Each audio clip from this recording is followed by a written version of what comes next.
যেখানে সার কীটনাশক পাওয়া যায়, যেখানে মানে যাদেরকে বলা হয় ডিলারের কাছে আমরা কোনো ন্যায্য মূল্যে সার পাই না।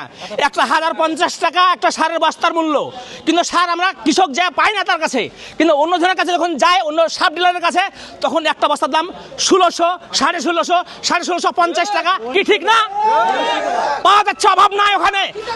হাজার পয়সা আপনি 500 বস্তা, 500 বস্তায় দিব সার, কিন্তু 1050 টাকা পাবেন না। 1750 টাকায় এমন পর্যন্ত আমার কাছে ফোন আছে 1900 টাকায় সার বিক্রি হচ্ছে। সেখানে লাইনের পর লাইনে নানা সার পাওয়া যায় না, অথচ রাত্রে সার ওখান থেকে বিতরণ হয়ে যাচ্ছে। সকালে যা সার পাওয়া যাচ্ছে না, দেওয়ার কথা বুঝছে যে আজকাল সার নাই, 2 দিন পরে আসে আবার সার পাবা। তারপরে কীটনাশক আপনার প্রথমে প্রয়োগ করেছি, কোনো কাজ হচ্ছে না, দিতে 6-7 বার 8 বার 10 বার দেওয়া হয়ে গেল। এখন ধান পাড়াচ্ছে, আবার ধানে তারপর কারেন্ট পোকা লাগা যাচ্ছে উপরে ধানের শীষে। তাহলে ওরা কি বিষ দিল আর আমার কিভাবে ঠকাচ্ছে? ডিলারের কাছে সার পাওয়া যাচ্ছে না, লাইন ধরে নিতে হয়েছে।